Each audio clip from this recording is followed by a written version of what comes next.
For as long as stories have been told, man's best friend has, from time to time, been his very undoing. From the English folk horror Black Shuck and the Ghost Dogs, to the Hounds of Hell, from the legendary Garou to the North American terror Dogman, from the Filipino Aswang to the Japanese Inugami, to the majestic Faoladh of Irish lore. Cross paths with any one of these beasts of mist and magic, and you had better be the praying type. Even then, however, your prayers may do little to appease the beast crouching or standing before you. Creatures such as these lust for blood and flesh, lurking in the darkness, loyal only to their own feral desires. Know yourself, and you may well know the beast, and with this understanding you may also hold the only sliver of hope for taming the beast within. This is the Monster Guys podcast, and these are the dog days of summer.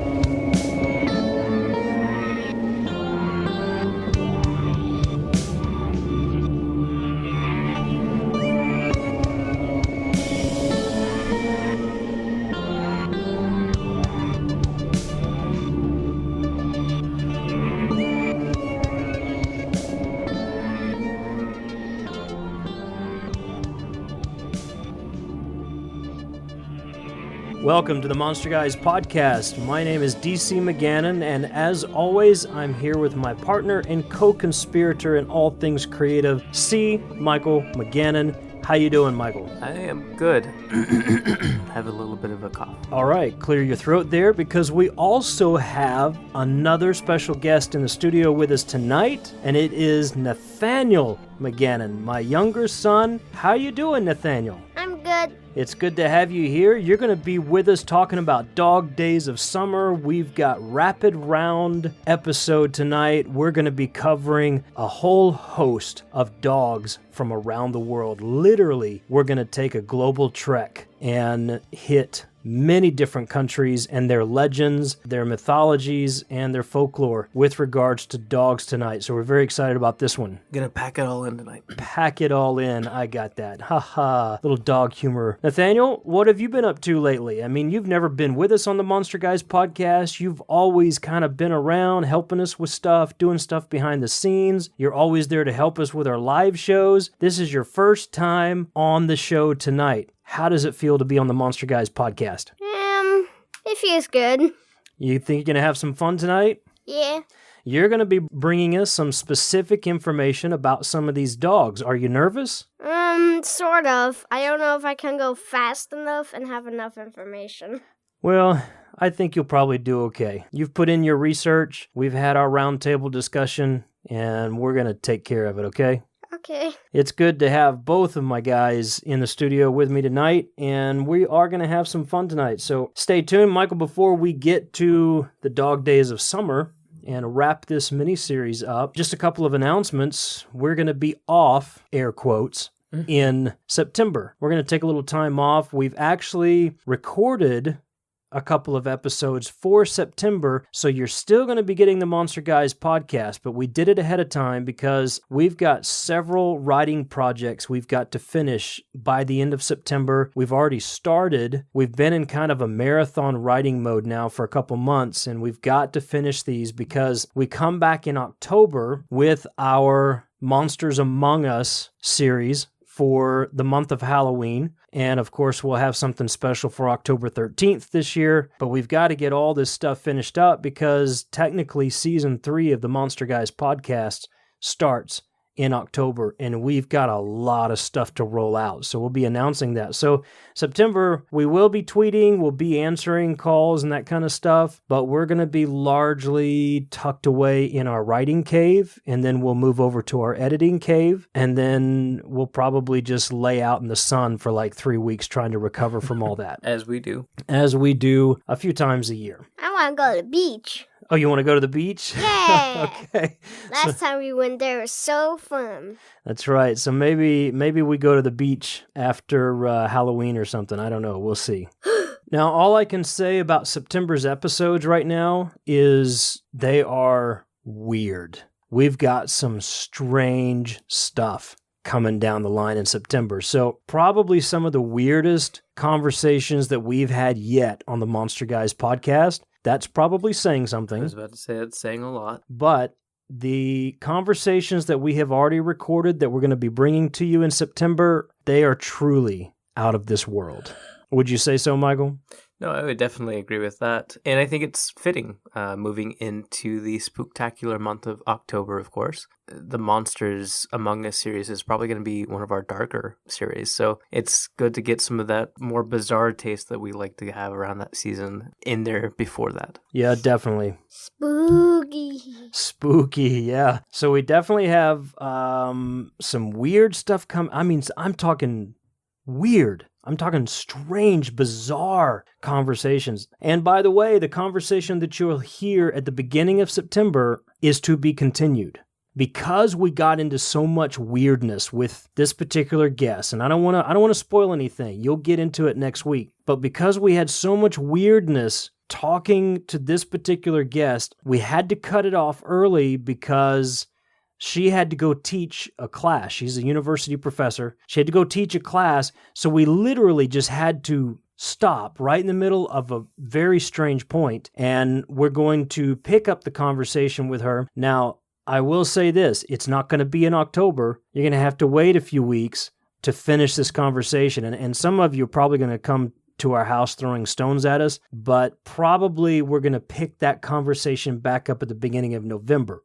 So we've got weird, strange, bizarre coming at you in September. And then October, we've got real life monsters. Monsters Among Us series that'll carry us through October. Of course, we've got October 13th, Friday the 13th happening in October. And we've got Stranger Things 2 coming out. Woohoo! Yeah, definitely. We've got Yay. Invasion on Chestnut Ridge coming out just before that from Small Town Monsters. Oh my gosh, this film is a must-see. I know I probably say that about most of Small Town Monsters films or all of them, but let me tell you something. This is definitely different for them, and it's very exciting, and it's really strange, but it's definitely Small Town Monsters. Still has their signature all over it. So very excited about that. And then we can get out of the Halloween season and go into November and pick up this other conversation. So I got to tell you, we've got a lot of cool things going on. We also have just joined forces with Scream Radio, and I don't even know if I'm supposed to say that yet,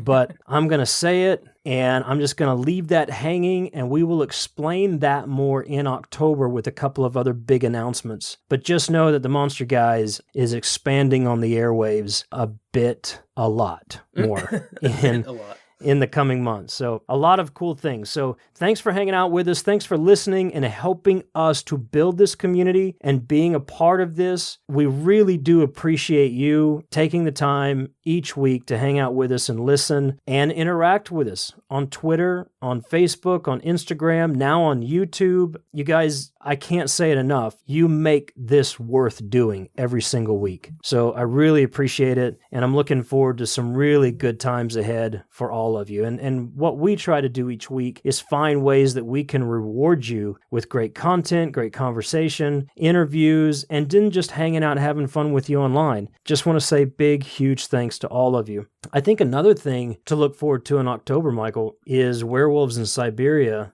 will be putting out a special October 13th release, Friday the 13th release of music. I don't know if everybody knows this. They should by now, but Werewolves in Siberia does our theme song, does theme songs for people like Richard Martin, the Fear Merchant. He is one of the most prolific artists I know. He's got a ton of music out there. Go check him out, Werewolves in Siberia on Bandcamp, and just get your hands on all his stuff. Horror synth, John Carpenter-ish styled music, and he's got a brand new release coming out in October, so that's another biggie to look forward to. So how about it, guys? You want to talk about some dogs? The dog days of summer? Part 3, the finish to our 3-part miniseries. You ready for this? Yeah. All right, here's how we're going to do this. If you've been with us long, you know that sometimes we do rapid rounds. Basically, I've got a timer here beside me. I'm going to hit the timer, and these guys are going to take some turns on some of these dogs. We're going to go around the world with some of these creatures and legends, and they have basically 1 minute to tell us everything they can about these dogs. There are so many dogs in folklore and in mythology, in stories of legend, that there's just no way we can cover them all, or else we'd be doing like an 8-part series. And maybe that'll happen one day, because you guys have really been responding big time to this series, and we appreciate it, but at some point we run out of air. And and there are a lot of... At some point you have to throw us a bone. Yeah, you have to throw us a bone. Bum bum. Ba-bum, you got it right, buddy. So we've got to fit a lot into a short amount of time, so this rapid round is a fun way to do that. From what I understand, let me look at my list. Michael, I think we're going to you first, and we're going to start in China and go from there. So are you guys ready? You got your running shoes on? You got your gloves on? Clear your throats. Put on your goggles. Here we go. Rapid round edition of Dog Days of Summer. All right, Michael, this one's going to you first. We're going to start in China, and you have 1 minute to tell me about the imperial lion dogs, or the foo-foo dogs of China. And what did I just say? Let me do that one over again. All right, Michael, we're going to start with you. We're going to start in China. You have 1 minute to tell me about the imperial lion dogs, or the foo dogs of China. And go. All right, these are the large stone lion dogs that you see all over the East, really. They do originate out of China. You see them in other countries as well. In Japan, they're called shisa. You all know these. That's 45 seconds left. Do you want me to tell you every 15 seconds? No, okay, don't do that. Keep going. You see them as you go through the mall, I'm sure, in some Oriental restaurants. 2 large dogs, one on each side of the establishment, or one on each side of a doorway. One dog is known for bringing in good luck. The other casts out evil spirits, basically. But these are basically gargoyles, or Eastern gargoyles for that part of the world, that just help keep away all of the bad and bring in all of the good. Like I said, they are giant stone dogs, but you find them in small plastic and vinyl figures these days. They're still very popular and have become very colorful figures. With 1 second left, you give us... There goes the timer. Good job, Michael. Good job, Michael. You gave us the foo dogs, or as I accidentally said earlier, the foo-foo dogs. My bad. You could call them the guard dogs if they're gargoyles. Yep, they're like guard dogs, aren't they? All right, now we're going to go on to number 2. And this one is simply titled The Dog, as it is featured in Native American folklore. So, Michael, hit us up with the dog of Native American folklore. Okay, so this is not one specific figure per se. You have 57 seconds left. This is not one specific figure, but this is you just see dogs throughout Native American myth. And it's interesting. You usually find them as servants or coinciding with other large mystical beings. You see them actually being servants of the Wendigo at some point, where he has a pack of dogs with him that are going out to terrorize the town, which is not what you would usually think of when you think of a dog, very helpful being. In a certain Native American origin myth of how man came to be the friend of the dog, basically a man and his friend sailed across what turned out to be the sea, and they got stuck on an island. Their boat sank halfway there, and they had to swim the rest of the way, I believe. They found a cave with a giant being. The Wendigo outside was trying to eat them, and Keep going. Finish it up. I'm going to finish the story at least. The giant basically made the one to go away and gave the dog to them as their guardian and companion to get back home. The dog was giant, and it shrunk down to their size when they got to the village. Very good. Well, you went over time, and let me just remind you... Do I get minus 5 points? Well, no, you just lose treats. Okay. For every second you go over, you lose a treat. Raggy. Uh-oh, Raggy. All right. So, very cool. The dog in Native American legend and folklore is prominent, and it is very important, and it is something that I would encourage people to dig into and study a little bit because there's a lot there, and it's hard to pack that in here. All right, Nathaniel, let me remind you, if you have something you want to add to any of these, just let me know. There's a couple that you're going to be featured on, but if you have some thoughts, then you feel free to share with us, okay, buddy? Okay. The third dog that we're going to talk about the were-hyenas of African lore. Scary. Very scary. So, Michael, you've got 1 minute.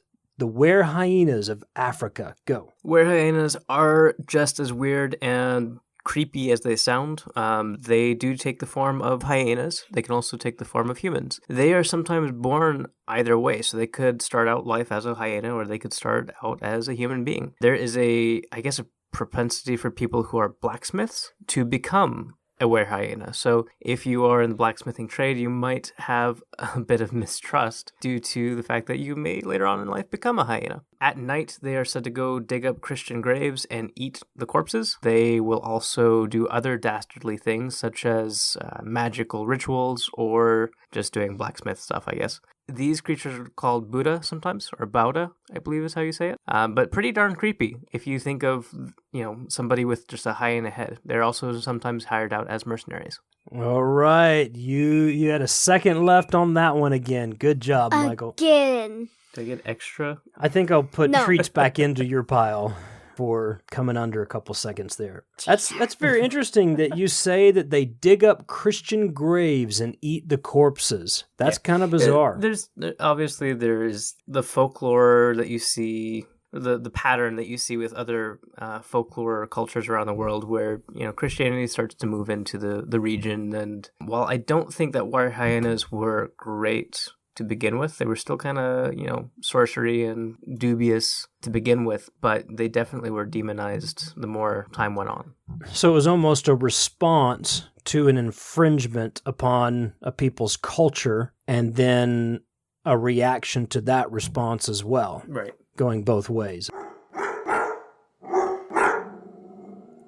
All right, so let's move on. Number 4 on our list tonight is the Japanese Inugami. Now, which one of you have got this one, or are you guys tag teaming this one? I guess we could tell it together. You want to start it?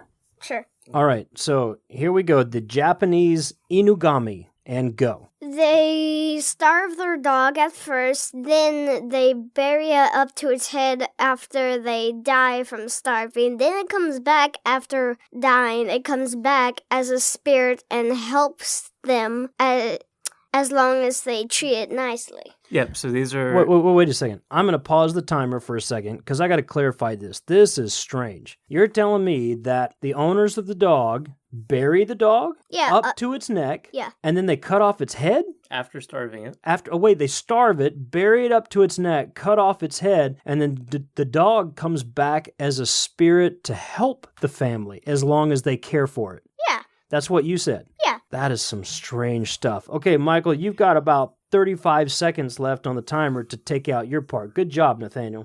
So the name Inugami actually means dog god. It's because they're creating a mini deity or a mini spirit that will basically serve them and perform miracles, bring in good fortune, help even run their errands, if you will. But entire families would be in on this, and they would basically be called Tsukimono Suchi, or basically witches, if you will, that use these as familiar spirits. The entire family would be kind of ostracized if this was ever found out, but they would also hold immense power because of their spirits. All right. Good deal. That's pretty powerful. That's some crazy stuff going on there. Run their errands there are spirits, so you just see this flying cart flying around, picking books up, and then just leaving the place. Well, I mean, you have to remember that for us, running to the store to grab something is just maybe 5 minutes, 10 minutes, 15 minutes down the road in a car. But 20. for them, it was a much bigger deal to keep all of their food up to date and having to go to the market. And you might not always have things readily available. You're right. At least back in those days.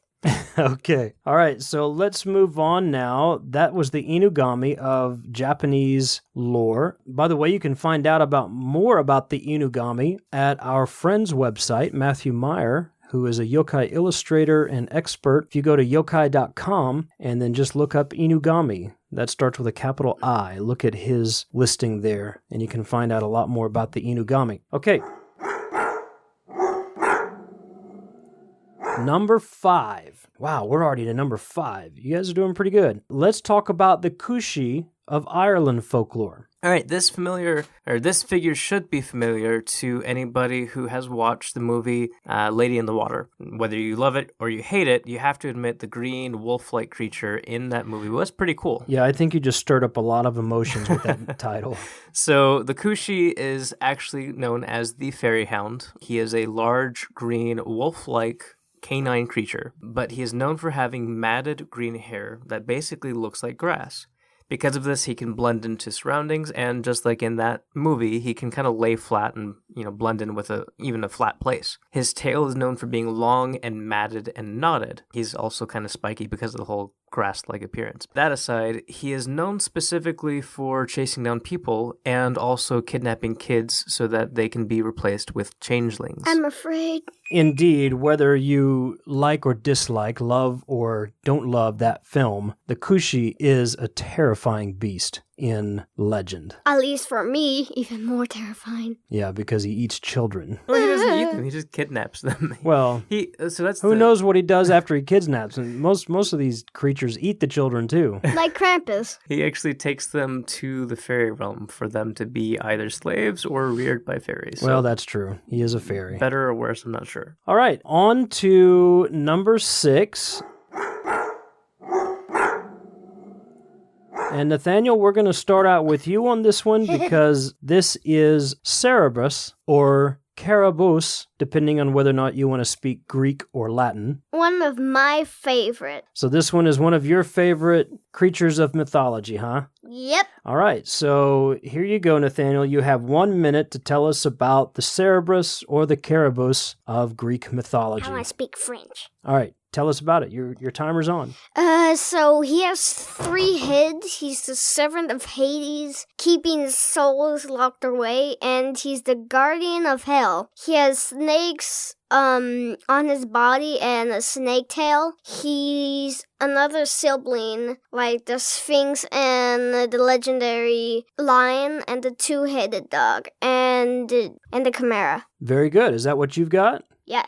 Michael, you want to follow up? You got 20 seconds. Yeah, as he said, he is actually the guardian that kind of keeps souls in hell, not just keeping people out of hell. He was kidnapped by Hercules once as one of the 12 great labors, but was later returned. I can't remember the type of plant it is, but whenever foam or spittle drips from his mouth, it lands on the ground and basically raises this weird plant thing. Yeah, very good, guys. That was strong. Great job, Nathaniel. Yes!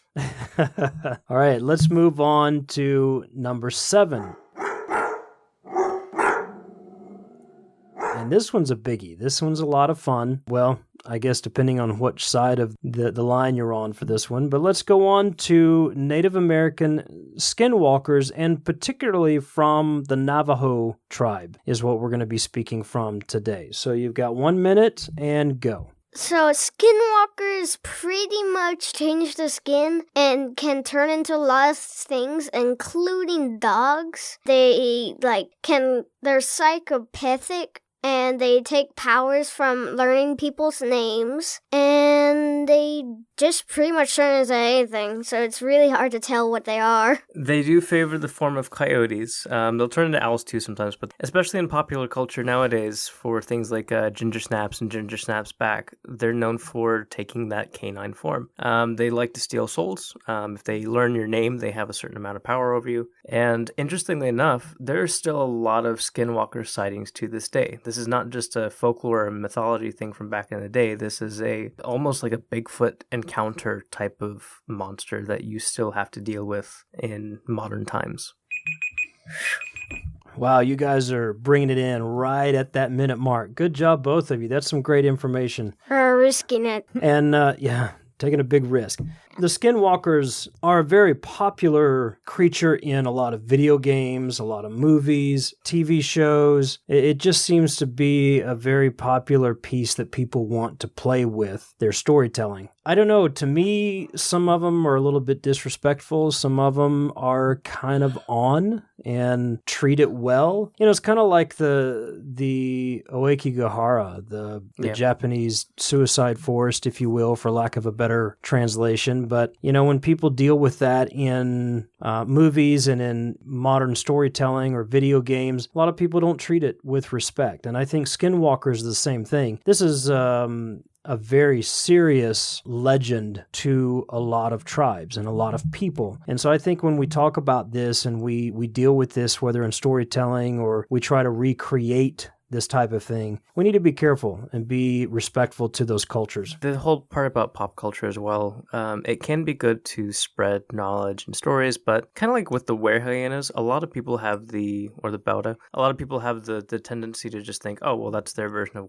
of a werewolf. And Skinwalkers kind of get lumped into that category when they're so much more. Yeah, and sometimes creatures like this, whether correctly or not, sometimes they're all lumped into the evil category. And we'll talk about this a little bit more with another legend here in just a few minutes, but a lot of people automatically believe that creatures are all evil or all bad, and that's not necessarily true either. No. For Skinwalkers, I've never seen a good instance of those, because those actually will, for some of the rituals, they'll mock medicine men rituals and face paint and other markings specifically to do their rituals, almost like you would think of backmasking or saying things backwards, kind of a similar idea. Yeah. Okay, let's move on with our Dog Days of Summer list. Rapid round. We're on number 8, and we're going to move back to Japan and talk about the Cory Inu. So, Michael, you've got 1 minute to talk about the Japanese Cory Inu. The Cory Inu is very similar in some aspects to the black dogs of England that we've spoken about in our first episode of this series. They are known for both protecting and for just outright, ripping people to shreds. It's important to note, though, that it's not necessarily that they are protecting people, so much as their ferocious nature actually wards off other yokai that might bother you on the lonely mountain passes. Because of this, they're actually called the sending off dog, or that's what their name means. As long as people can keep their footing and avoid tripping or falling, they'll get through if an Cory Inu is following them on that mountain pass. If you do happen to fall, then it will actually come over and eat you. If you make it out alive, though, it's always a measure of good luck to turn back and say, thanks for seeing me off, where you get the name. Then you go home and you be sure to make a bowl of something to say thanks.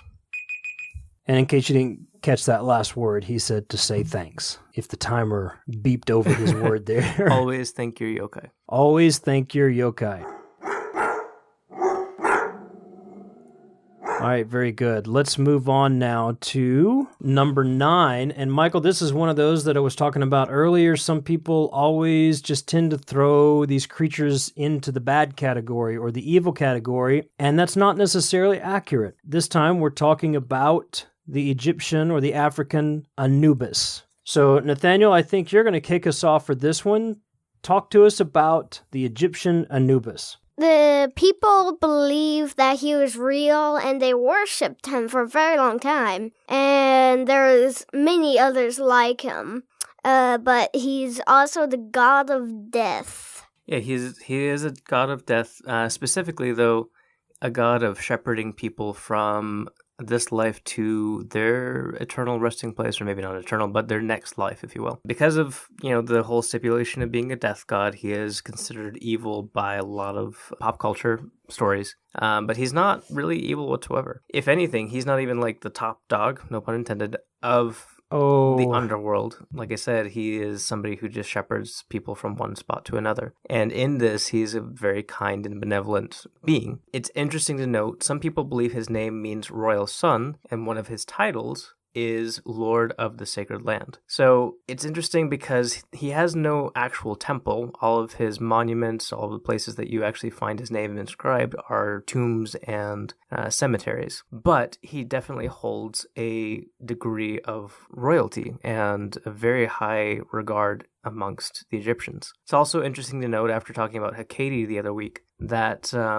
people would sacrifice dogs to her because she was often seen as traveling with those black dogs through her dimensions. Anubis, a lot of the places that he was worshipped or people recognized him, you find mummified dogs and mummified jackals. Did we actually finish early on that one? No, you didn't. I actually stopped the timer because there was a lot of interesting information and I didn't want to get distracted because it is a very interesting topic of discussion, and it's one, Anubis is one that I think we're going to dedicate an entire episode to in the future, but I didn't want that timer distracting you because you had some good information there. I was afraid, I'm glad you said episode after dedication. I was afraid of what else you were going to dedicate.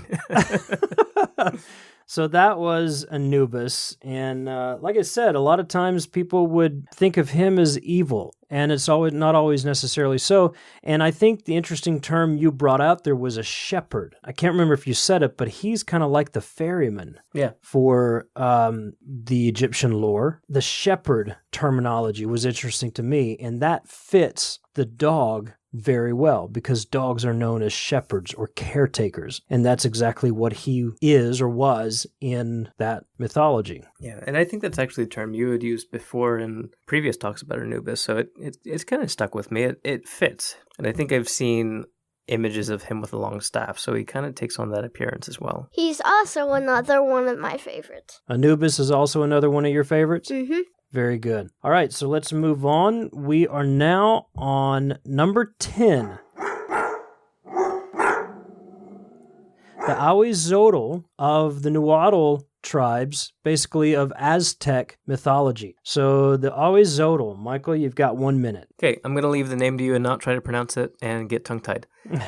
This is very similar to the Kushi in that it has kind of a grassy type of fur. His fur is actually waterproof and is often said to be kind of matted together to form large spikes. This is because even being a canine creature, he is actually a water spirit. Similar to stories like Jenny Greenteeth or other creatures like La Llorona, where you find yourself, or the Kelpie of Irish lore, you find yourself at the edge of the water, he will try to grab you and bring you down. This is also one of the more interesting parts of him. Being a dog-like creature, he has hands. He has like almost human hands on the front of him. And his tail also has a hand as well. So he will definitely try to grab you and bring you down into the water. His name actually means spiky aquatic thing, which is pretty gnarly. Pretty gnarly indeed. And once more, you bring it in right at the timer. Great job. All right. And that is from Aztec lore, the Nahuatl, from the Nahuatl people. A lot of really cool mythology and folklore from that part of the world that we're also going to be getting more into in future episodes. It was actually a request from one of our listeners last year to deal with more mythology and folklore and creatures from Central and South America. We have not forgotten that. We will do that. The thing I think for us is that we didn't feel completely educated on that because we hadn't spent a lot of time in that part of the world. So we wanted to do our due diligence and make it right and not just spout off about a bunch of monsters. So because there's a lot of very specific things about that part of the world that we don't want to disrespect or mess up. So very cool mythology there. All right, so let's move on to number 11, and this is one of my favorite creatures of lore. Michael, we've written about this legend and this folklore before, but the mythology and the folklore of the Faola from Irish lore. Take it away. The Faeola, or the Conracht, is, I don't want to say the Irish werewolf, but it is an Irish shapeshifter. He is actually, or they, I should say, as a family, were said to be cursed by Saint Ossory, I believe, when he came and tried to basically preach Christian beliefs. They were mocking him in the back of the crowd, so he called down a curse upon them that they would become wolves, and they did. They could change back and forth between human and wolf, but they could only, it's not like a movie werewolf where you get to, change back and forth at will. Whenever they became a wolf, they had to be in that form for, I believe, 7 cycles of the moon, if I remember correctly. That being said, they were protectors. They were like the black dogs that actually protect women and children and people who are lost on the road. They were not evil by any means. They were actually, because of the curse, they were almost seen as tragic figures doing penance. They would also do other things that we'll talk about later. Well, all right, go ahead and finish your thought process. I was going to say they would be hired out to help protect kings as well in times of war. Yeah, and these are the ones that I refer to as the white wolves of Ireland. They can be other colors, but the white is more a representation of good or protection, and they are known to be great protectors. I absolutely love them and hope one day to see one. But alas, we are talking about stories.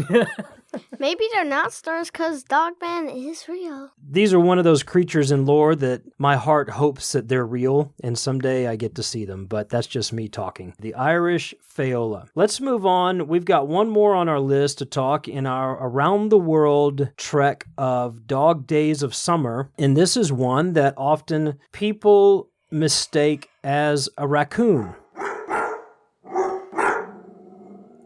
All right, so we're talking about the Japanese Tanuki. So let's take it away. You guys have got 1 minute to wrap us up on the Tanuki. As you said, a lot of people believe that these are raccoons, but they're not. They are actually dogs. They are raccoon dogs, so called because of their mask, if you will. Nathaniel? They give out money to people, but when they take it home, it'll turn into dirt and leaves. They're also fond of sake, so they're easy to trick. For being tricksters, they are very easy to get one over on, which is probably a good thing because some of their tricks include anything from just misplacing you, mostly harmlessly, to cooking your family into stew and feeding it to you, which they also think is great fun sometimes. There are rivals of the kitsune, the fox spirit, and great shapeshifters. They'll often turn into humans and try to create their own shops and stuff for you to come buy their wares, which are sometimes, as we've said, fake. All right, great job, guys. You wrapped that one up. And indeed, the raccoon dogs of Japan, the Tanuki. So many people think they are raccoons, and there's actually a real animal. Yeah, no, it's not just a story. It's a real live animal. People keep these as pets. Well, like the kitsune. Kitsune is actually the word for fox. Tanuki is actually their actual name. Yeah, so it's not just a yokai. It's not just a legend or a piece of folklore. It's a real animal upon which all of these legends and stories are built. Quite a cute little doggy, if you don't say. Cute and tricky. Well, tricky, but also is known for some very strange things that caused all of our honorary monster guys to probably go into laughing fits for the better part of a few hours. Strange as in, look up a picture and see what the legend of the Tanuki looks like, and you'll get a good laugh. But Yep. We have a 10-year-old in the room tonight, so we won't go into that tonight. But the raccoon dogs of the Tanuki of Japan, certainly an interesting and a very prominent, very central figure in a lot of storytelling. And you can go, I think, just about anywhere in the country and find statues and trinkets and all kinds of stuff. So, yep. Actually, beauty for some time in Japan was considered to be more fox-like. For women, I mean, their facial features was considered to be more fox-like in that it was angular, or more tanuki-like in that it was more soft, round. Yeah, very good. And again, with any of these Japanese creatures, go visit yokai.com. Our good friend Matthew Meyer has some very cool artwork and write-ups on, literally hundreds of these creatures. You can also find more about some of these Japanese legends in our Yokai Tales podcast, which is also part of this feed, or if you look us up on YouTube, you'll see that there's a separate playlist for our yokai tales. We do have a story about the Tanuki who boils a family member for dinner. We have a couple of stories. Classic kid story. Yeah, classic kid story. So good times all around. You guys check that out. Well, I think that wraps us up on our world tour of Dog Days of Summer. Those were rapid rounds. Certainly a lot to think about. Go back and listen to the episode a second time if you did get it on the first time. Nathaniel, great job tonight, giving us some of your understanding and research into folklore and mythology. And it's good to have you on the podcast. How was it being on your first ever podcast? It was fun. You liked it? Yep. I think you said at one time, I edited out probably at this point, but if you're listening to this, but Nathaniel just got right up in the middle of one of our talks and said, all this talking has made me thirsty, and walked out of the room. And grabbed himself some water. So good job. Don't want you to go thirsty talking on a podcast. This has been a really fun series, and I think people have responded to it in a pretty amazing way. There was a lot of content that I don't think you and I realized was there. I mean, we both know that dogs are pretty substantial in folklore and mythology, but I think we had planned for 2 episodes, and then a third one kind of popped up out of nowhere for us. Well, as with all of these topics, if you're not careful, you can peel away a layer and you can go down a whole different road. And I think that's kind of what we did. We wanted to do a short series that was a little bit more fun, and then we peeled away a couple of layers and said we cannot not talk about that. So we expanded it an episode, and a lot of you responded over the past week that you were glad that we did. So we hope you enjoyed this mini-series. This wraps up the Dog Days of Summer. As we said, we're going to take off next month, but you will still get some great content from the Monster Guys podcast. Just be ready for some weird stuff. I'm telling you, folks, this is the strangest stuff I think we've talked about so far on the podcast. So get ready for that. And as always, you can find us at themonsterguys.com. on Twitter, Facebook, Instagram, at The Monster Guys. Look us up, hang out with us. I think I even took a picture of us tonight right before we started the podcast with some silly faces and put that up on Instagram. Come hang out with us. We enjoy talking with you, and we certainly enjoy your input and interaction, and look forward to coming back in October with Monsters Among Us, real life monsters throughout history. So thanks again, everybody. Have a good night. Good night. Good night.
Let's move on to number... And all this talking is making me thirsty.